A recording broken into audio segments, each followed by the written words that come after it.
Welcome to a jock meeting on I Remember Radio, all about Al Anthony, our fearless leader, the general manager, program director, and the brains behind one of the greatest runs in radio, KFXM Tiger Radio 590. Love when I hear that sound of the tiger roaring. Yeah, and we have today special guest, Al Anthony. He's here live with us, along with one of his favorite, or we've heard it is his favorite DJ of all the hundreds of DJs over the years, Bruce Chandler. Hi, Bruce. Hi. Very famous for doing incredible voiceovers. I won't go through his whole resume, or that's what the show would be about, but Fox News, Fox Network, Mazda, etc. And his other favorite guy, Chris Roberts, UCLA broadcaster, the Bruins football, baseball, basketball. He is the sports guy, and we all started out with Almondo. You are the greatest. You really taught us a lot. And every day I live into my old age, I remember some of the great lessons I learned from you. And what we want to talk about today, among other things, is all the things we learned about radio from you. I want to echo that a little bit if I can, Dick, because Please do, Chris. I have learned more in broadcasting from AA, the 3 years that I was in San Bernardino, that I carried on to KFI, KLAC, you name the stations I worked for. The last part was being the voice of UCLA. But the things that I learned in San Bernardino, and specifically from Big Al, went with me the rest of my life. I never forgot some of the things about how to present yourself, how to carry yourself the right way, how to act over the air in front of a microphone, a live audience. And Al, memories that live on forever, at least for me, because those were great years. And I remember when I left, you weren't real happy that I was leaving, and I'll never forget what you said to me. You said, "Kid, you got to me." And I never really thought about that till later, and I thought, holy hell, I guess I really did. You got to me too, Al.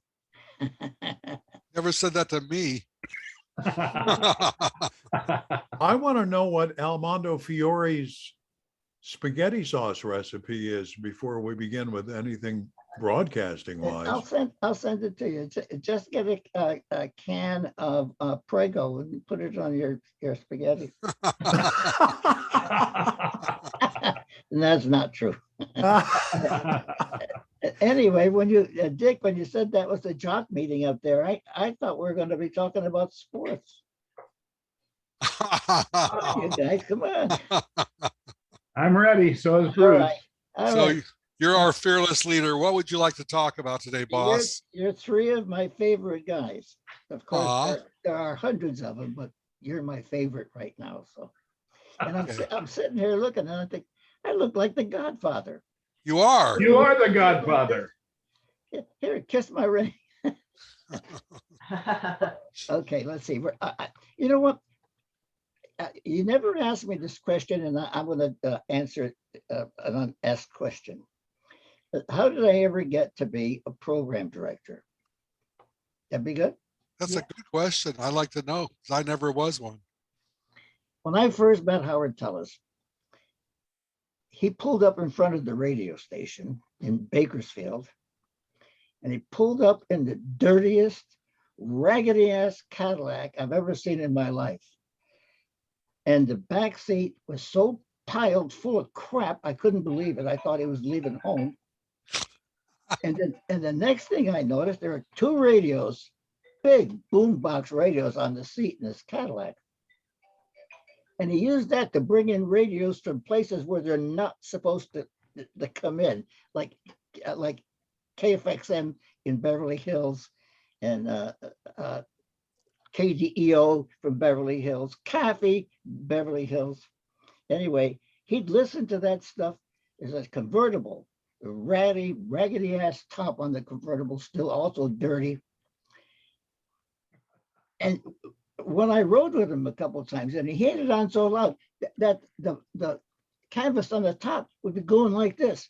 With the music being so loud, the canvas would flap on. You guys are not with me today. The loud radio making the canvas flap.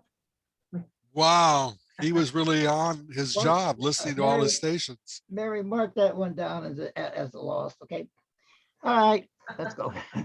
Just changing things. Okay. So he pulled up, got out of the car, and I saw this pear-shaped guy. He was small head like Bluto, and then his big body with a big fat ass at the bottom and spindly legs. And I said, oh God, okay. So he comes in, he scuffs his heels when he walks, scuff, scuff, scuff, scuff on the sidewalk. And he comes in, he's chewing on this big, also nasty ass cigar, all wet and slimy on the end and Ew. stinky. He had on a black mohair suit and a striped silk tie. Now later I'll tell you, well, all his silk ties Ruthie bought for him in Rome. So he wore those all the time with the only one suit he owned, that black mohair at that time. The elbows were shiny. It looked like he was going, he got off a motorcycle on his elbows, shiny as hell. The inside cloth on the sleeves was frayed, so you could see the lining, white lining inside. And I said, this is the guy I work for? Holy shit, I'll never make any money. So anyway, he comes in, he said, okay, everybody, get together, we're gonna have a meeting. We're gonna have a big meeting here. Everybody, and so it was like Saturday morning. Of course, we couldn't go on a weekday. It'd always have to be on a Saturday.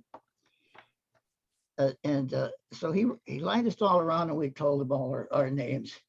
And he's looking around the room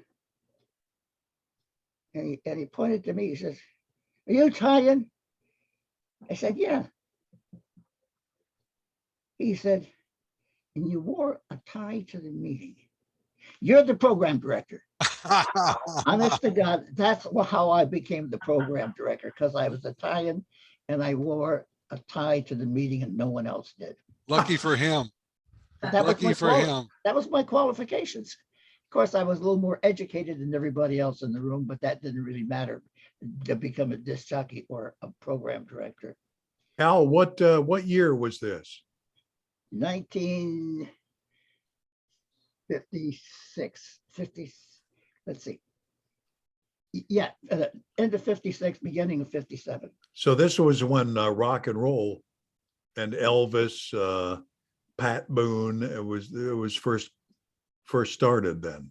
Yeah, and no, it wasn't really widespread anywhere. There are hardly any radio stations where you could hear it. Right. And I was in Oceanside at the time. We put a new radio station on the air in 1956 there. It was the first radio station between Los Angeles and San Diego. So in order for anybody in the between listen to the radio, they'd have to listen to only either one of those two stations. So we landed right in the middle of them, and we were a really monster hit. So anyway, so I went to San Bernardino because they sold it in a year. 1 year. Each guy put up $10,000, businessmen in town, so they'd have a place to advertise. So we were such a hit because of the exclusivity mostly, but because they were starved for a local radio station. And so we did everything we could local. And I forgot where I was going. Oh, anyway, so they sold the station, and this guy, Maury Zenoff, another guy you could just put in the museum. He had the radio station, a TV station in Las Vegas. Is the only independent station in Las Vegas at that time. And he's the only guy he had himself, a salesman, and the sales guy's girlfriend. They owned and operated the entire station. So if you had a shoe store, you want to advertise your shoes. what was that? Computer. Probably, no, I think it was, I can't say her name, but it begins with Alexa. All right. So he came in here and bought the station and fired everybody in the station Hmm. except you? yeah. So my 3-hour show suddenly became 10 hours. Oh, man. And I was the only one. So, so I had no way to get out of town. I hadn't made enough money or anything.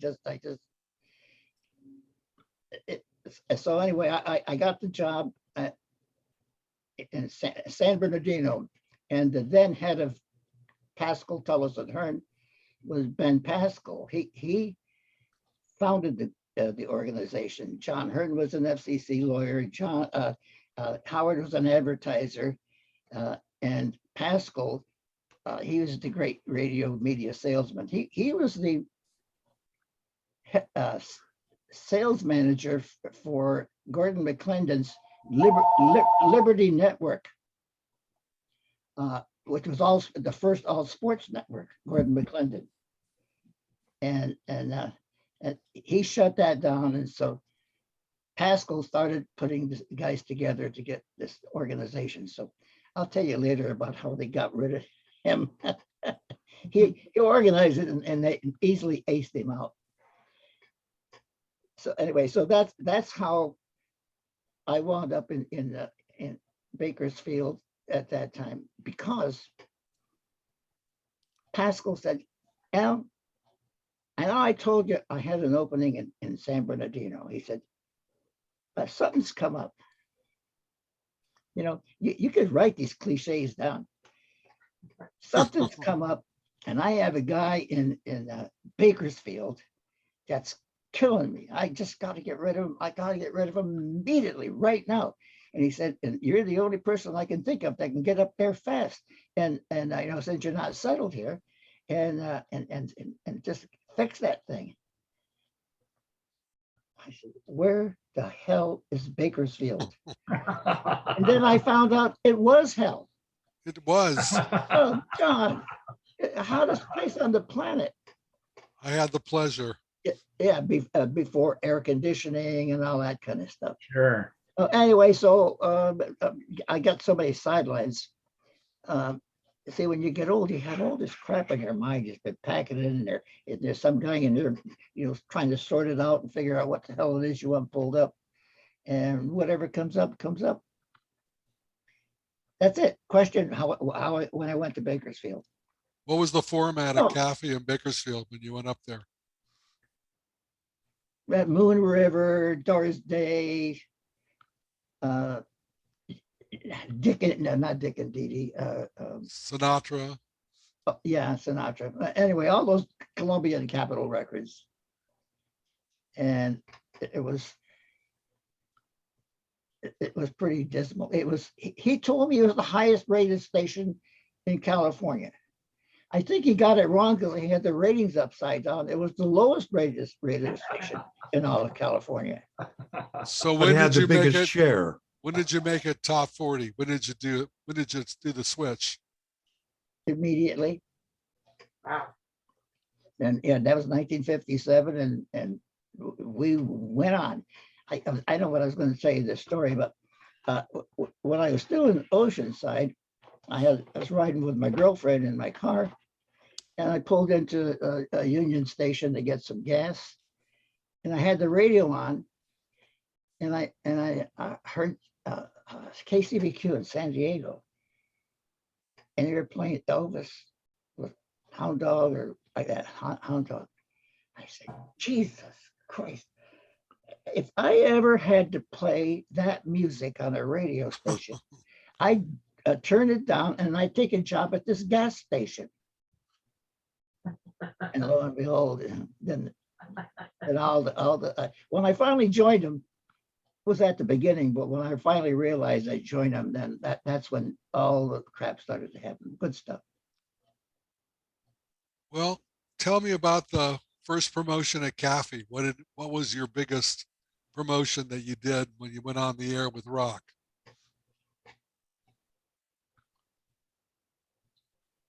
Well, we were trying to be KFWB of Kern Valley. So it was everything that KFWB was doing, and we did, because the two signals didn't cross. So we could be KFWB, and we were KFWB at the beginning, just like they were. We did everything they did. Chuck Bloor was Chuck Bloor programming KFWB then? Yeah. Yeah, he was the first program director. He came from Dallas with McClendon. Good. Well, let's let the guys ask you some questions. I know they have something. Bruce, why don't you go first? You get five free. We have 5 questions each. As Free. many as you want. Go for it. No, Al, did you programmed all the Tullis and Hearn stations? Yes. End of 1962 till the end of 65. I went So- out of Hollywood. So that would be KDEO in El Cajon, KFXM, KDUO KDUO, and KFI in and Bakersfield. Caffey. And then we also had a hand in Oxnard. Casey? Yeah, and one of the other stations there, I can't remember which one it was, but John Hearn had a partnership in those 2 stations, and Howard had one with Keep in Fresno, and so we fed them information too, as needed or as wanted. Al, there's a DJ that was on KFXM back in 1961. He started, and he was my favorite DJ at the time. And he's probably around your age. And I still get emails from him. Nobody's around my age. Well, this guy is, I'll bet you. Chuck Doherty. Does that sound familiar? Absolutely. He was in San Bernardino Right. when we moved in to the Holiday Inn. Yeah, Chuck was on, he took Gary Price's place Yeah. in, I think it was the fall of 1961. I was junior high student at Fontana Junior High School at the time, listening to KFXM 1961. That's when I fell in love with radio. I was 13 at the time. And Chuck Doherty did the Platter Party show, 6 to midnight on KFXM. Those were long shifts, 6 hours of queuing up records. That wasn't easy. Yeah, my first shifts in Bakersfield were 10 hours. Wow. 2 guys. I was on 6 to 4, and Dan Spear came in from San Fernando Valley and did 4 to midnight and then off the air. Only a very short time, but to Doherty, I'll tell you a story about Doherty. He had an idea that he was going to have a promotion having a drumathon. So his wife was in the hospital about to have a baby. So he couldn't go anywhere and do anything. So he was just started playing the drum at the station, and they'd take him certain places, and he just see how long he'd go without stopping playing the drum. So K-Man had just started at that time. And the guys from K-Man went over and say, "Hey, Chuck, we're listening to you. You're sounding good. This is a great promotion. Really good. Here, how about some coffee?" Brought him coffee. And we found out later he drank the coffee, but they pissed in the coffee before they gave it to him. Oh. And then they tried to give him sleeping pills. It melted down and something. I don't know. That's the kind of stuff we used to go through. Sort of killing your competition. You just give them poison. It was the radio wars at San Bernardino. And how did you finally get a leg up on K-Man? Because I know they were the dominant radio station when you came to town to take over KFXM. What was it that you did? I'm sure you did more than one thing. I Socks. see, nice shoes. What color are my socks? White. They were so much better than we were in every aspect, but we got different. We came up with crazy contests. We had traded out something like 400 movie passes with Pacific theaters, and there were like 7 of them around the area.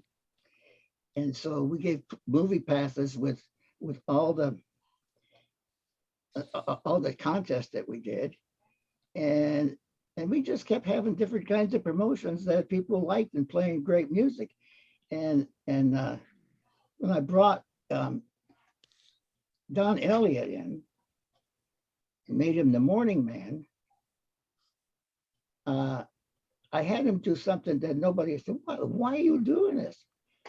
I had him start at 5:30 in the morning. That's right. And why?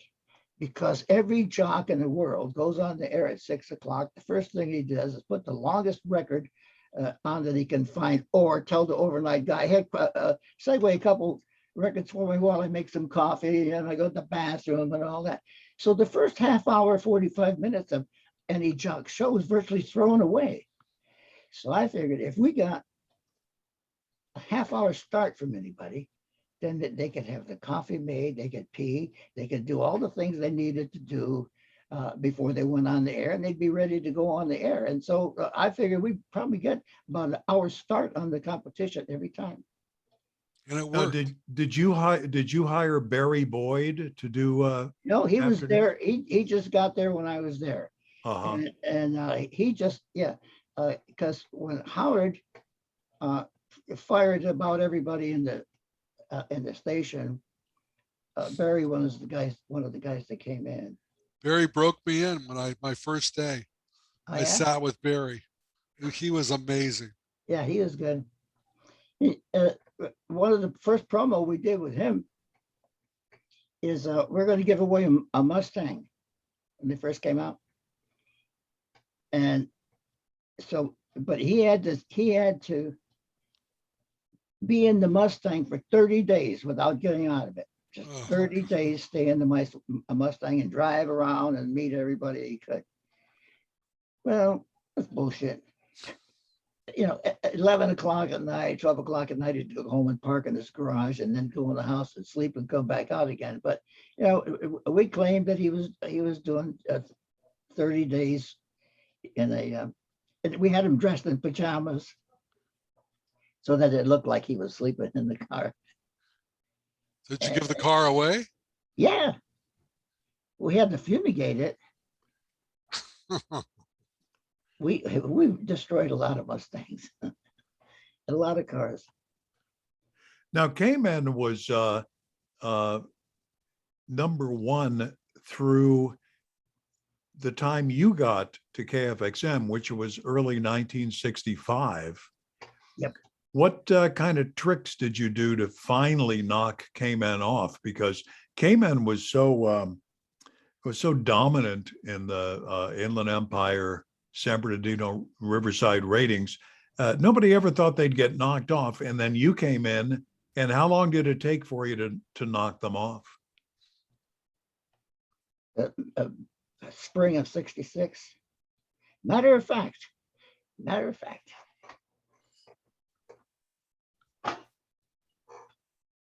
Look at this.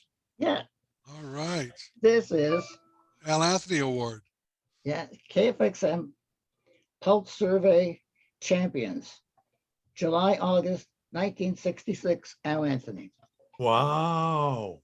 That's when you Beautiful. hired me. The station, the guys at the station gave me that. So That's when I started. it's cast in brass. Wow. Beautiful. So yeah, it took like a little over a year until you knocked K-Man off. That's quite an accomplishment. No, it wasn't a year. Because I didn't start really doing anything till I got there, I got settled in and started, shifting people around and so on. But by the time I got Ellie in there, that set up the morning, and I did 9 to noon. And Barry was, who was Bob Griffin, I think, was on noon to 3, and then Barry Boyd. I think that was it. And then I had a variety of guys in the evening, but we just had more fun. We just did more things. We were just a lot more loose than just doing time, news, and temperature, which KFWB virtually was. Oh, and they were doing written jokes, and they got a sheaf of jokes every day before they did their show, and they start reading down the jokes, and everything they said on the line on the air were not very funny, but they were jokes, and they got them out of the joke books. So we did the same thing, and then we even had a little girl that says, my mommy listens to KFY. I'm back. I keep going back and forth because I did a lot of stuff back and forth. I did a lot of stuff there that I did in Bakersfield, like the fun in the phone booth. I would take an envelope and everywhere there were phone booths, I'd take an envelope and put money in it. You could get anywhere from $10, $20, $50, $100, maybe $500. So I tape them under the little shelf in the phone booths, and then I start giving clues to where the money was. And so we created riots. Just people would kill each other to go get $10. I mean, it's crazy. I did it in Bakersfield, and I almost got arrested because I caused a traffic jam at the corner of Chester, and I can't remember, Truxton, I think, I'm not sure, but right smack the main intersection in town. People, it was on a sign, on a left turn sign. I taped it under that, and everybody went trying to get there, and they went from every direction, went there, and they all pointed in, right, from all the lanes, they were all pointed in. Nobody could get out. The police couldn't go anywhere. They were right downtown. It just jammed up the city, and I call that one of my many promos that piss backwards. But I almost got arrested, not entirely. So it was a success to me. It was good. That's what they used to do. Did the newspaper cover it? Yeah. Then we had another promotion in San Bernardino that all the newspapers covered. What's that? We had a promo called The Millionaire. And we were going to bring in this millionaire guy from the East. And he was going to fly in, and we're going to have a party to meet him at Ontario Airport.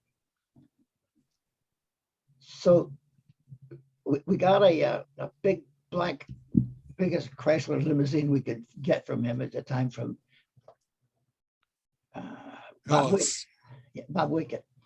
And in gold leaf, we wrote on the side, small KFXM millionaire.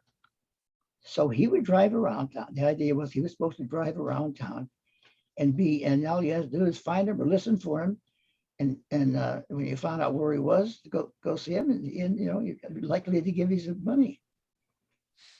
So a couple of things I did with him. Oh, let's bring him in first. So we kept saying the millionaire is coming. The millionaire is coming.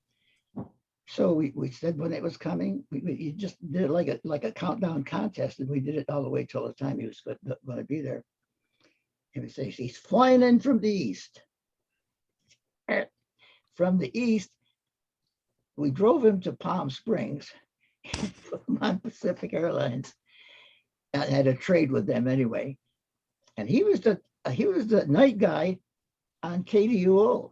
He was a tall, nice looking guy with a good voice, and he could do kind of a semi-British accent. So he did the promos in the millionaire's voice. I'm coming soon to San Bernardino. And so he went around, and they chased him everywhere. We went to Victorville, Palm Springs, everywhere, even to all the edges of our signal. But when he got off that airplane, and we were doing live remote in Ontario, the crowd, there was so much of a crowd there, so many people, it virtually almost shut down the airport. And the airplane pulled up to the fence at that time, but it's just the fence where the gate was. And they tried everything they could to get through that gate and try to get around to try to get close to him. Bunches of them climbed over, and there was like a sun covering, aluminum covering over the sidewalk, over the walkway where the gates were. They climbed up over that, and they wrecked all the panels on the Of course. on the overhead, and it was just it was a riot. It was just an absolute riot. And so all the rest of the promotion, because we got in all the newspapers, especially the Ontario newspaper, the cops had to come and break it up and warned me they were going to take me to jail if I did it. I had so many chances to go to jail, you can't believe it. Armando, I want you to tell some stories about Chris and Bruce. And Chris, it's your turn right now. We'll get back to you, Bruce, in a second. Tell me some Chris Roberts stories. Well, I don't know if Al remembers or not, but I had worked at KCIN in Victorville, I know that. KREO in Indio, I know that. KWOW in Pomona, I know that. and I had been a disc jockey on Cal Poly Radio and met Dick Lyons over the phone. And we kind of hit it off, and he started talking about KFXM and, you know, how great of a station it was. He said he would drop a note off to you that you got this guy that's working the all-night show at KWOW in Pomona, but he thinks he already knows the format of KFXM. Give him a listen to a tape of his. And what do you think? Now, Dick hadn't done that on his way to Palm Springs. I don't think, because you got tapes from everybody. But for some reason, you said, you know, we're going to give you a chance and put you on weekends. And you came in one day after the weekend was up and I'd been on the air. I knew the format inside out, forwards and backwards, and knew the jingles, how to play them, and et cetera. And you said, you know what, kid, we're going to give you a chance if there's an opening here. And Johnny, I can't remember his last name, had been working middays, was the music director. He left, and you decided to get rid of him. Put me in the midday slot. Wow. And also made me the music director at the same time. Now, from a kid that was 20 years old, working the all-night show, playing country records on KWOW, good station, Wickstrom's good people. But I thought I had died and gone to heaven, working 9 to noon or noon to 3, because you moved me back and forth between those two slots, playing rock and roll records, the top 40 that I loved. And because I loved KFXM so much, it was a dream come true. And it was something that I never forgot, always cherish. Of all the things that I've done with stations I've worked at, national championship, basketball, Rose Bowl, and football. Bruce knows it, and Johnny Key and I talked about it. Those years at KFXM, precious and valuable. And I can remember coming and standing in the doorway of your office, and you would ask me, because I'm the music director, who's that new group, blah, blah, blah. And I'd say, well, it's such and such. And you say, Chris, remember one thing. When in doubt, grab an oldie. Consortia hit record. Me and too. I never forgot that. I thought, you know what, this is part of the genius of Al Anthony.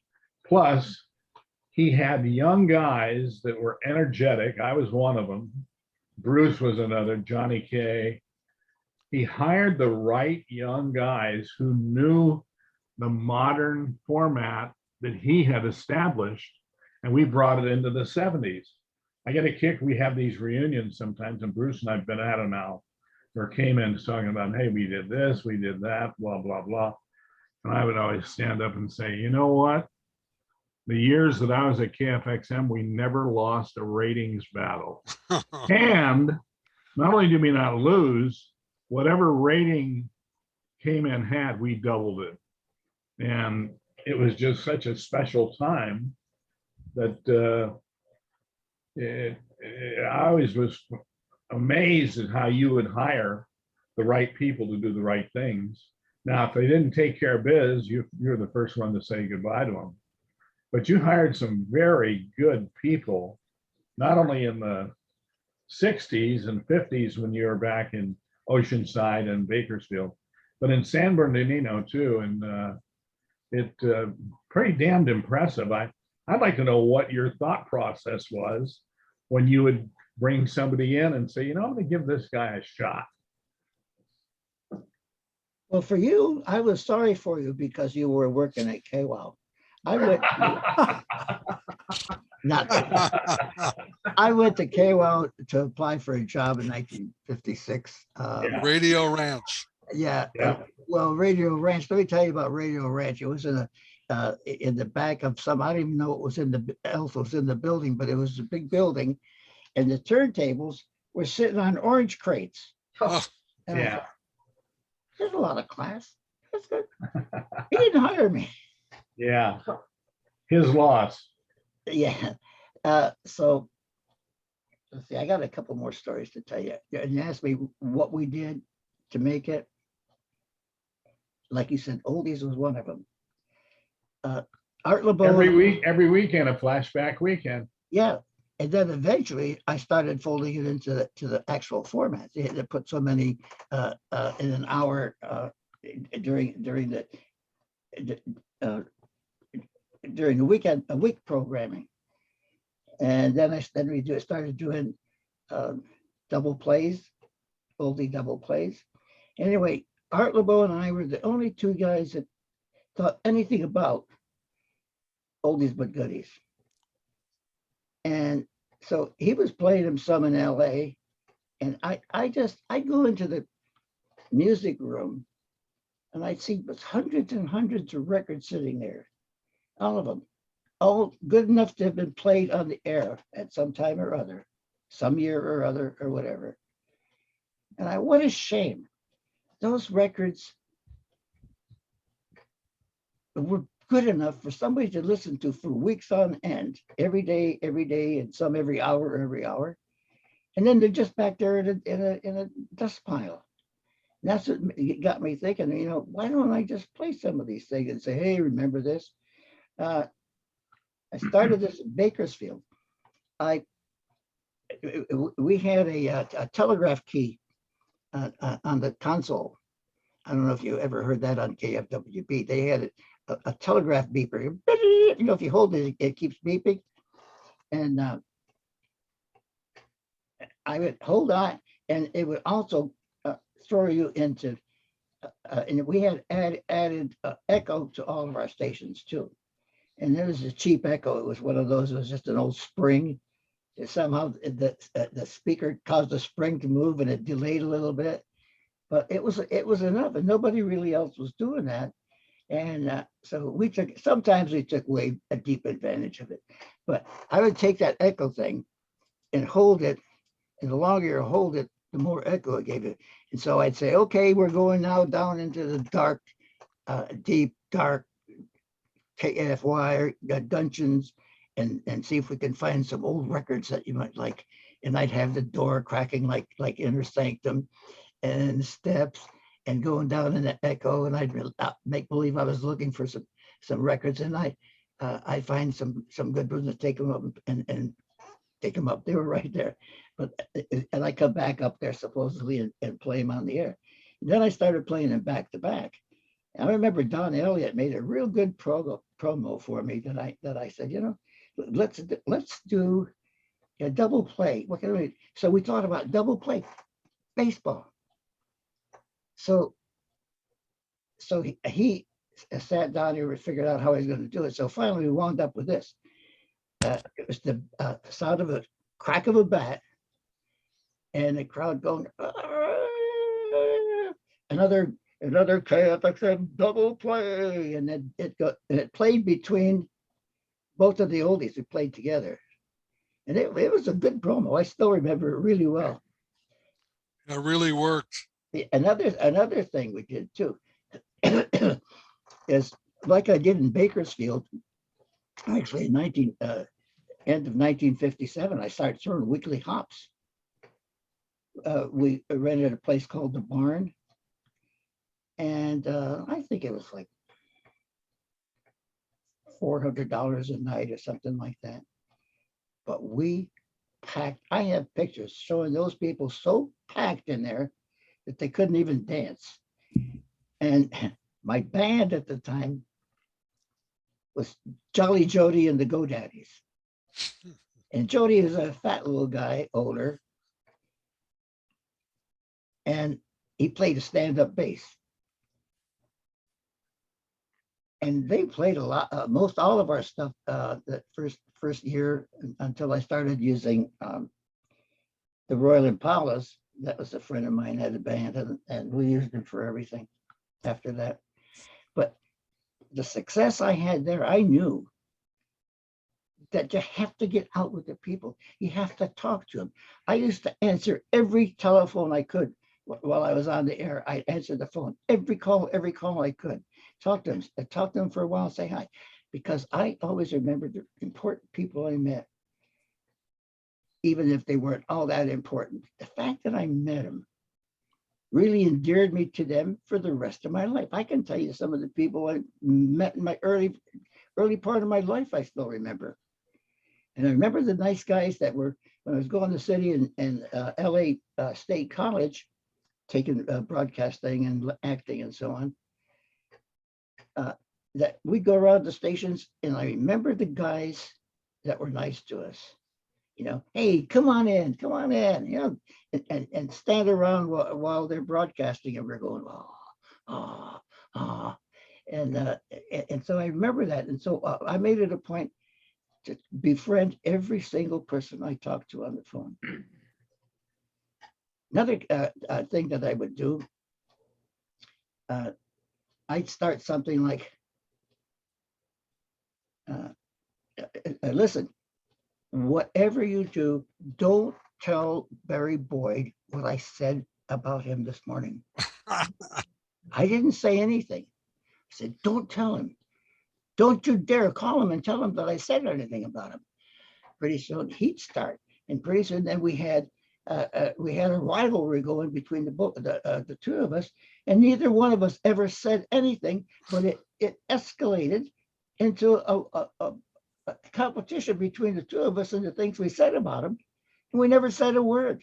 It was good, and it was infectious, and see, it tied the two shows together. It was good radio. Yeah, and the other thing that I did too was at 10 minutes before the hour, I always had the upcoming jock. Maybe he cut a promo, or maybe he did it live, saying, be sure to listen to my show. Instead of my saying, listen to the Barry Boyd or whatever show, I'd say, or they'd say, okay, listen to my show. I'm going to start out with, I Got Stung by Elvis. And sure enough, and it'd always be a best 10, top 10 hottest beat record you could play at the top to open every hour and every quarter hour. And that just the subtlety that even to this day, I hear people coming on the air, and they come on and sign on, and you hear, and I'm asleep before they get past their first record, because I keep thinking, come on, bam. And James Brown's my favorite one. He's just, I feel good. And then when you come out of that record, you're already hyped, and you're already ready to take it on. That's fantastic. We used to call it the toss when we, before the other guy's show, had him on with us. What are you going to play, or what's going on? Anyway, that's a terrific story, and brings back a lot of memories. One more of that for Bruce. Okay, and then it's Bruce's turn. Oh, does he have to? He's your favorite, you know. And here's another thing that I started doing, and Cayman never, well, eventually some of our guys must have told those guys, or we had guys going from our station to there too. They tried to hire every guy we ever had, and a lot of them went there. And I got also tell you a story of why I stayed in San Bernardino. But okay, first, everybody went. The world used to have news at noon or on top of the hour. So KFWB moved it 5 minutes early. Wow, that was good. So many people never got it. So then I started doing that. And then I realized when I came in, they would go to news on the hour. And I said, you start the news early. 5 if you have to, but less than 5 if you have to. Try to get by with 3.5 minutes. Nothing long, just short stories, and no long weather, short weather, and get out. Be Stater sure, Brothers weather. yeah, and be sure you get out. Don't ever let me catch you playing or doing any news within 30 minutes before they start theirs. And so I always took that like 30-second advantage, took the 5:30 in the morning advantage, started earlier than they did, even when they caught on eventually or found out. They started playing news at 5 up. And so I'd start like at 40 seconds before they did it. And I'd make sure that I always beat them into the news and out. And I don't know if they ever got that or not, but I guess they did finally. So they started moving their news around. And so, so for a while in the San Bernardino Wars, that news, you never knew when the news was going to be on, because then they'd move it to this time and I'd move it ahead and then move it. We just doing a time travel, getting the news on the air. I remember doing that and playing the Rolling Stones and Beatle double plays while they did the news. Yeah. Okay, Bruce. Hey, Dick, go to Bruce. Bruce, go for it. Okay, Yes. I have a compliment for Al. When I was at Cayman, we used to have these format clocks where we would play every song was a category, a C, a B, an A. You know, A was the most popular, B was kind of in the middle. Then there was a C, and then the D was a recurrent where you wouldn't hear it much. Our program director would have everything locked in. You'd have an A record, B record, C, D, and you'd have to follow that clock when you were on the air. And KFXM would beat us in the ratings. And I thought, wow, what are they doing over there? Well, it wasn't until you, Al, hired me at KFXM that when I went across the street, you gave all the DJs the freedom to use our own gut feel, and all of our A, B, C, D categories at Cayman. What we did at KFXM, I couldn't believe it when Doug Collins was getting me acclimated to the new format when I crossed the street. He said, play one song from the top 30.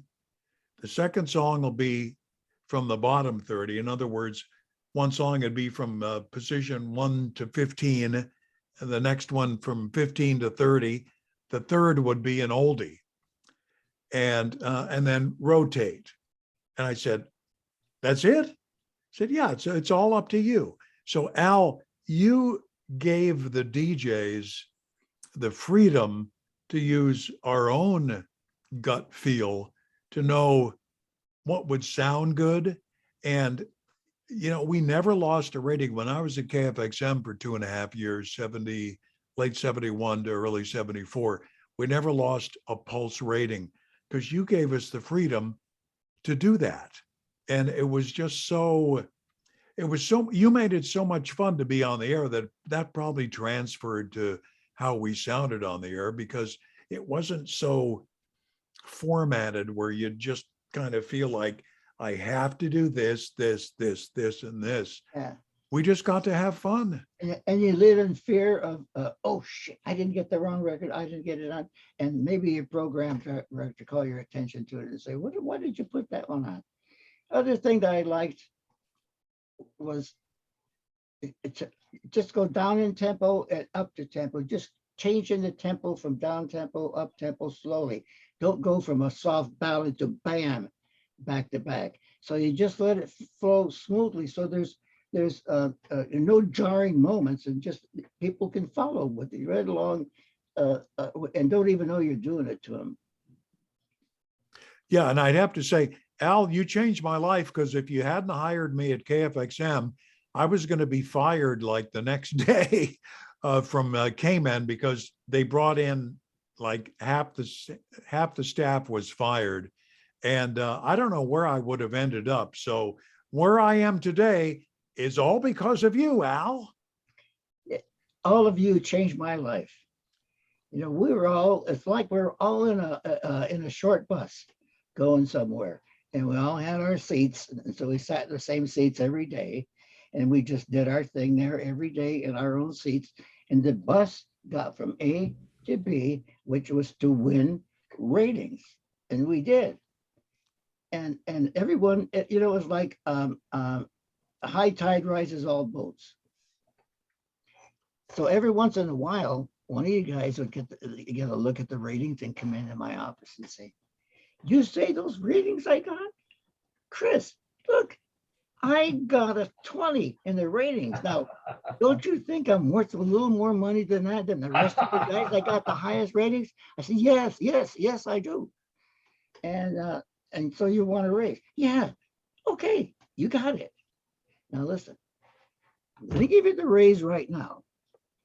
And as long as we go along together, the minute you drop as much as 1 point of that top rating, I'm taking the money back. Want to do that? I'm fine. I'll sign the contract with you. Not so much. I think I'll go cue up a record. Al, are you ever in touch with some of the people that the backup people at KFXM? Like, I remember she was so great, Louise Dye. Do you ever? Not are you ever now, in contact with them?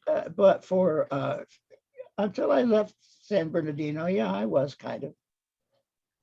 Yeah, there were a lot of people. Well, a lot of the salesman. I know John Barnett, not John Barnett. I'm trying to think of the names of some of the salesmen have Super passed shops. on, but we sure had a great cadre of salespeople. They were all characters, like Bill Bellman. It was an eclectic mix of every one of them with different guys. Bob Sides.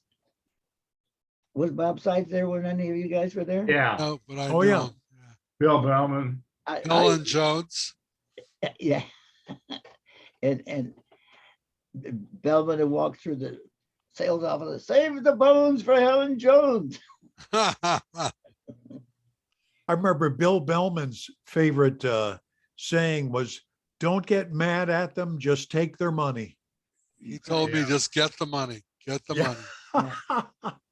Yeah, Come back with cash. Another thing I did in San Bernardino early too, because I as I said, I took from the success I had with hops in Bakersfield, and so I tried to have as many shows in San Bernardino as I could, and so we would throw a live broadcast or just call-ins from some of the music venues around town. Of course, the biggest provider, and we had the close connection with Bob Lewis, that at the Orange Show, he brought all the acts in, and Bill, we assigned Bill Bellman the account, and he took it over, and he got in bed with Bob Lewis, and so Bellman got the call every time. Every time there was a act coming to town. We finally had virtually every act that ever appeared in the top 40 in those years in our venue. The Swing Auditorium or the Kaiser Dome? Swing. Auditorium. Swing was big, but we had Janis Joplin, Big Brother, Uh, and the holding company at the Kaiser Dome. Yeah, just name it. We were there, and there you were there with James Brown, and we even had Elvis. I mean, everybody, and so we always make it a point to invite them to come to the station and be on the air. I don't think that K-Man ever did that. I don't know if they did or not, but they didn't romance the artists and the venue for the power that it was. We had the show place though. K-Man was in the cow pasture, Yeah, although I never saw it. But when I was offered a job at K-Man, I thought about it because it was for a lot more money. And I thought, I don't want to be formatted. I don't want to have to, I knew they were really tightly formatted. I don't want to leave Al Anthony. I love KFXM every day was, I could have paid you if I had the money, but it was just you great still fun. could. It was fun. Yeah, exactly. notice- Who could? I think what Al did, which is genius, with the guys that he hired, and Bruce hit on it, let us put together the sound that we thought was working that day with the hit records, the top 10, make sure you're playing top 10 record every 15 minutes, etc. But he gave us the rope to climb. Now, hey, listen, you could hang yourself if you weren't taking care of business. Mhm. But we knew that he was on top of it, and you better have your shit together. And that's why we had so much pride in going on the air and had so much damn fun. It was just a ball to go on the air. And there's some other things that were good. When K-Man heard us giving so many records away, they started giving records away. Only you had to go there to pick them up. A worthless piece of crap record or a few records that were worthless had to take a trip out there and go home and play them, and I shaved my legs for this. It was awful, an awful thing. So I always made it a point. Every single prize that they got was mailed to them. And it was in an envelope and then like a 6-pack or whatever. And had a big stamp like that made and stamped on the front of every envelope we sent out that said, hurry, it's another KFXM prize package. Everybody in the post office saw it. When they got them to the house, everybody in the family saw it. And even if the records were crap, it was another KFXM prize package. That was what was implanted in their minds. Brilliant. And I did some things like, on the postage meter, the return stamp on the top where you put the stamp on and you put a company thing in there. One of the things I had in there was it's our business doing pleasure with you, Oh, like the other way around, but that's what I meant, doing pleasure with everybody that saw that on their envelopes, even when they got billing anywhere. So a lot of little things like that. Let's see. And then we started a lot of these little clubs. Just every promotion I could come up with. I'd always milk the record promotion people for whatever I could get from them. And are we running pretty late or what? no, go with it. We got all Go night. for it. Go. You got whatever you want to Hey, say. you Go let for me it. have the mic. I'll talk all night. I know you will. Go for it. Al, Until Mary comes to get me. Al, one of the things that you embedded in my mind that I never forgot from wherever I went, I used to ask you, how can we promote this thing to make it sound bigger than life? And we might give away $1,000 in cash, but we would give away thousands of more dollars in goods and services. And you would say, don't be afraid to say thousands of dollars up for grabs in whatever contest we were going to do. Right. And it was like, we might have $1,000 cash close to it, but we had thousands of trade outs or gifts that were given to us that we get passed on. I never forgot that because it was a huge way to promote what you had and really maybe fib a little bit, but still promote the hell out of it and make KFXM sound huge. Yeah, exactly right. Everything we gave up, we always put the big value first, and then it would be in prizes or whatever we would say. And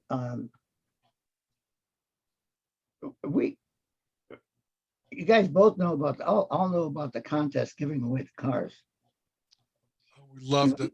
And we gave away our first Mustang, then we gave away a Jaguar, and then we gave away one of the first Tornados that came out, that green Tornado, the first 166. I was there.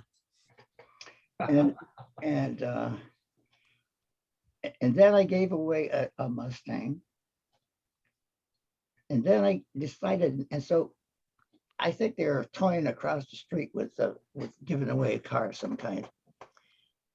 And so I just said, I'm going to give away 2 Mustangs. I'm going to give away twin Mustangs, his and her Mustang. And that was a good promotion. It really went over. It ended with a thud. That'll go in my book, Promotions That Fizz Backwards. But we painted them KFXM all over the place, like we did the Tornado and all the cars, and 2 Mustangs. So we drove all over town and did our promotions for them, and they had to write in on that one thing. We postcards. We'd get bagfuls of postcards with entries on them. And finally, it was time to give them away. So I'm on the air. I get ready to call the guy. We're recording it. And I called the phone number. And can't remember what the kid's name was, but let me just say Robbie Fisher. I'd say, hello. And I told him who I was. And I said, I heard a young voice and I thought, can I speak to your dad? And he said, well, my dad's not here. I said, oh, I need to speak to Robbie Fisher. He said, I'm Robbie Fisher. Dead air. What the hell do you do? The guy was like 13 years old and he won 2 Mustangs. So I'm standing trying to figure out how am I going to get out of this? I'm going to make it sound like something. I said, well, you're not old enough to drive. He said, yeah, I can't drive yet. I said, well, what are you going to do with the cars? He said, well, one of them I'm going to save for me. And the other one I'm going to give to my sister. Bam, opening, great thing. His sister, what a wonderful thing. So I built him all up on that.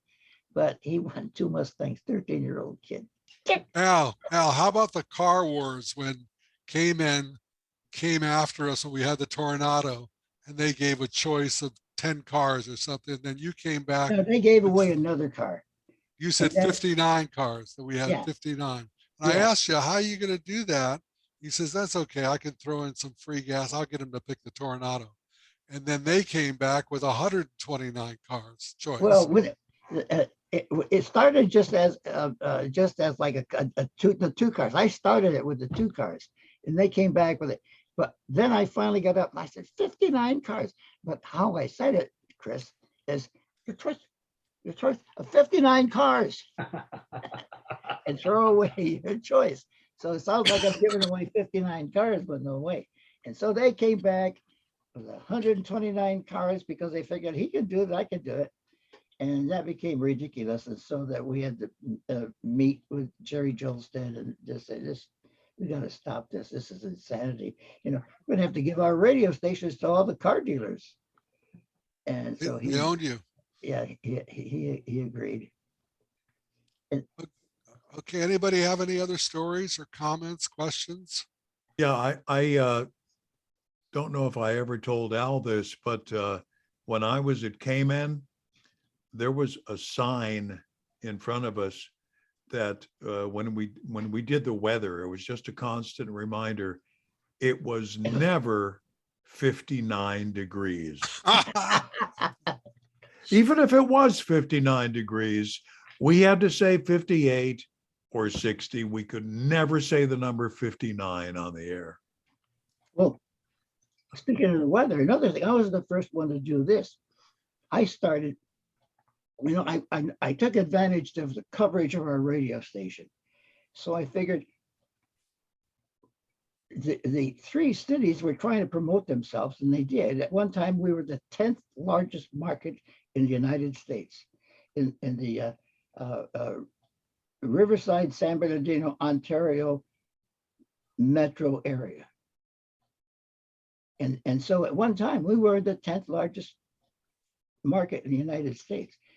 And I did everything I could. We opened a sales office at the Riverside Inn. We opened a sales office on Euclid in Ontario. And then every time we gave the weather, you do it in rotation, all three of those cities. You always include all three of those cities, and then maybe one other one, Fontana or Redlands or whatever. So you just do everything to kind of let them know that we're talking to everybody in that area, to be inclusive. And I think that had a lot to do with this, our popularity, because everything we did, we promoted in all the cities. And when we're doing one of the things that I also did too, there are no venues in Riverside to have dances. So I got together with the mayor, and they had built a brand new parking structure in downtown Riverside. It was like 6 stories, I think. So I got the idea to do rooftop dances in the top of the Riverside parking structure, because you couldn't get in there without going through the car entrance. So we just, blocked that off, because it was at night and they were using it anyway. So we blocked that off, and just they paid their admission, and then they come up to the 6th floor. And we had electricity up there. We had everything. And we had a lot of bands there. I don't know if you ever saw any pictures. We got all kinds of pictures. Barry Boyd was still there, I know.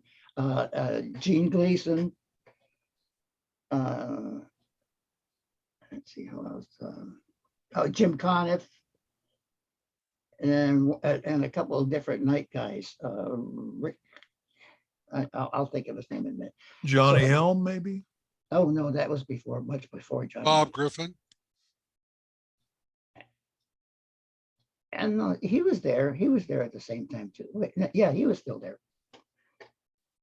So one of the things that I want to bring up, something that our producer told me, there's a really world famous iconic DJ that we did, Sweet Dick Whittington. He was on KFI. He did killer promotions himself. He probably was the solo guy. Everybody, Lohman and Barkley, they were teams, and Mark and Brian at KLOS, but he did his thing, and I worked with him at KGIL. But he made a remark about you. Mike had told him that you were being interviewed and that we were working with you. He says, "Oh, I can't give the direct quote, but he knew of you and thought this guy was one of the radio geniuses of all time." Al Anthony says, "Oh, you're doing Al Anthony? That guy has a reputation for really being the best of the best."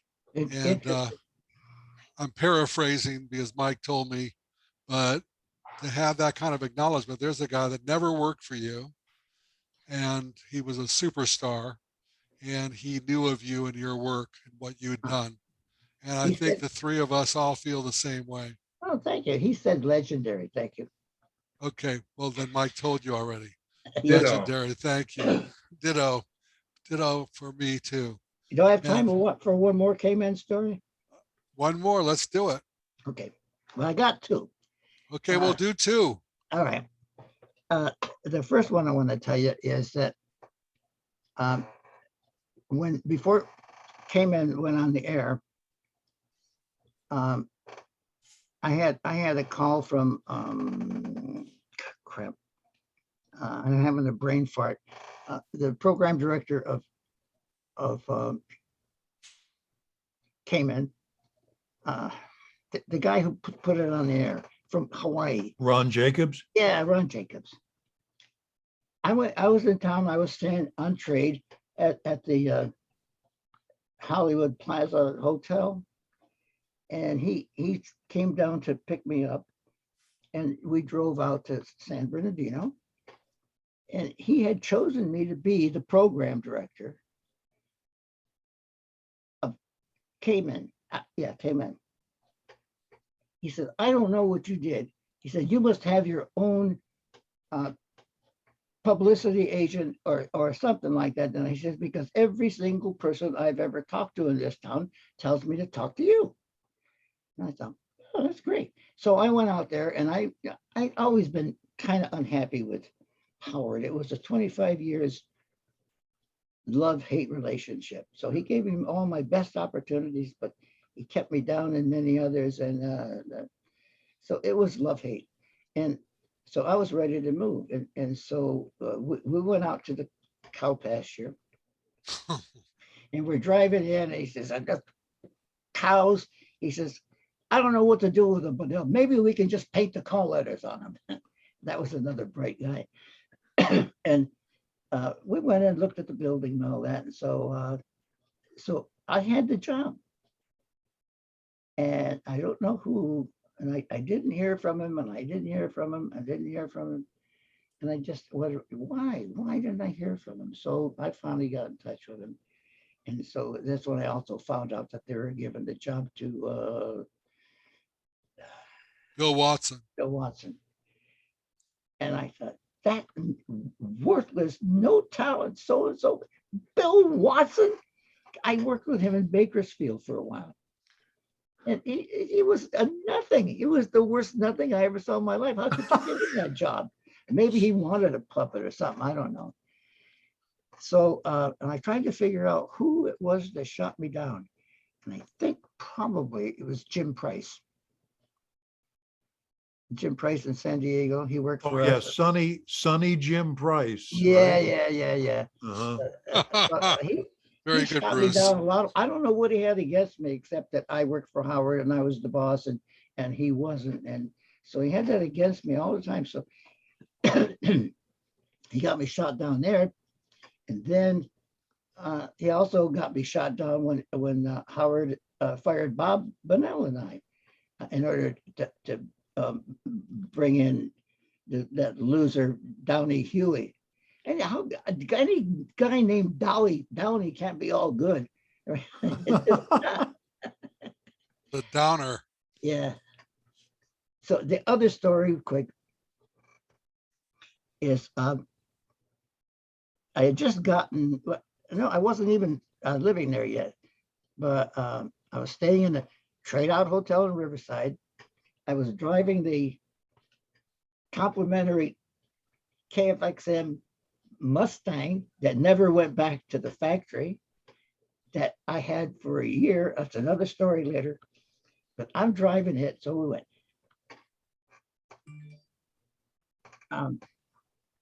We had a party at the plantation. That was where everybody in town had trades for food and booze and all that. So Erwin Zucker, your man, Yes, I know. threw a well. party. And he decided not do a party for one, but do it for both stations at the same time. We'll just do it, get it, cover all the bases. Wrong. That was another one that really didn't go well. So they knew I had taken the job in San Bernardino. And I, against my will, John and Howard and I were riding back from San Bernardino on the way, quiet, halfway. We got to Ontario. Nobody said a word. Pretty soon, Howard said, Al, he always did that when he did something he wouldn't like. John and I said, no. He said, John and I want you to take over San Bernardino. And because it's such a mess, we knew that you're the only one who could pull it out. I said, no, under no circumstances. No. So they finally coerced me, and I said, I'll go there for 60 days. That's it. And then no matter what happens, happens. So 60 days. So right after that, I went to the party at the plantation thrown by Irwin. And all the guys from K-Man were there. Some of my guys, like Bill Tanner, I brought to California from Phoenix, and Gary Price, all the guys that left us to go there. They were all there, drinking, sitting on the bar stools. Yeah, I remember the line in the song. Rows of fools on rows of stools. That's what I thought of that whole group there. They're all, where it came in, and and they sloughed me off. And the one thing you don't do to me, of all the people, Bill Tanner, I discovered him. I gave him his best opportunity in his lifetime. And he says, Al, we really feel sorry for you. He did it to you this time. Tullis really did it to you this time. He's sending you out here to take over KFXM. That's the worst blues in the station. They got no money. They got no billing. They got no ratings. They got no, what the hell are you going to do there? We're going to kill you. You'll never, never make it to beat K-Man. And we're all drinking, and me along with them drinking plenty. And so I got so pissed off when I left the party. I was so infuriated that I'm driving drunk to Riverside in the absconded Mustang, and driving along, and I'm saying to my then wife, who's now buried under the doghouse, I'm saying, God, you're never gonna do this to me. You can't ever say that to me. And I'm bamming on the dashboard and driving and mad. And I was so freaking mad, they couldn't keep me away from going to KFXM. And that's how I started there. How many years were you at KFXM?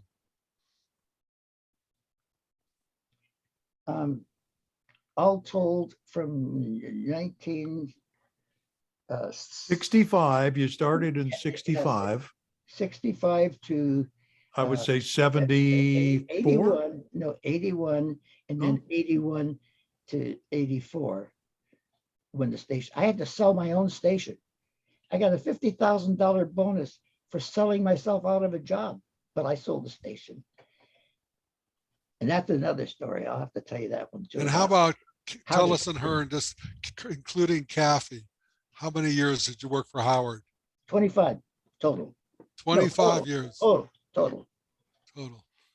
Yeah. Well, thank you, Al. What a pleasure, as always. And Bruce Chandler and Chris Roberts, you are superstars, and I know we are the three favorites. I don't care about his 100 other Kostakis he loves. I just said that to get your ire up, but you guys are really, really, I love you guys, all three of you. I just, I can't thank you enough for the stuff you did and how well you did it, and your subsequent getting on to other bigger things. God love you. Well, God love you. And I'll tell you what, I love you, Al. You're like my dad. Yeah. Broadcasting, and you're the best I've ever worked for, programming wise and GM wise, because you did it both. You're the best I've ever worked for in my 46 years in broadcasting, and I love you. Yeah, and I would have to say, I grew up when I was 13. I started listening to KFXM, 1960, late 69, and then early 61, and followed KFXM all the way through the glory years, and hoped one day maybe I could be a DJ on KFXM.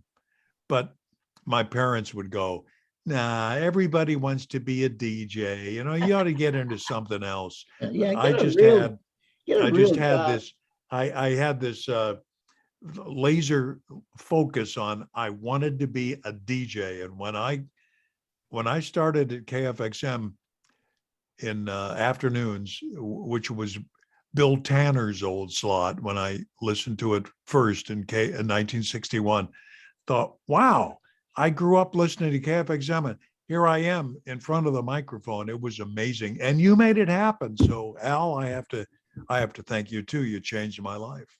Al, you're a magician and you pulled off some really great tricks. We have just scratched the surface. One of the things I'll share with you as we close the show off, Johnny K made a comment. You know, I worked in LA for a couple of stations, K-Rock and KGBS, AM and FM and KLOS. But Johnny said, you know what? You sounded the best when you were at KFXM. When I listened to you at KFXM, that's when you were the best. And that's sort of stuck with me. I went, whoa, wait a second. But that's true. You gave me the freedom. You gave me the stage and the echo chamber and the tiger roar. I mean, I had more fun. I had dreams about KFXM for years after I left. And I wish I was still there with you guys right now, ready to go on the air at 3 o'clock or 4 o'clock. God bless you all. And another great edition of I Remember Radio.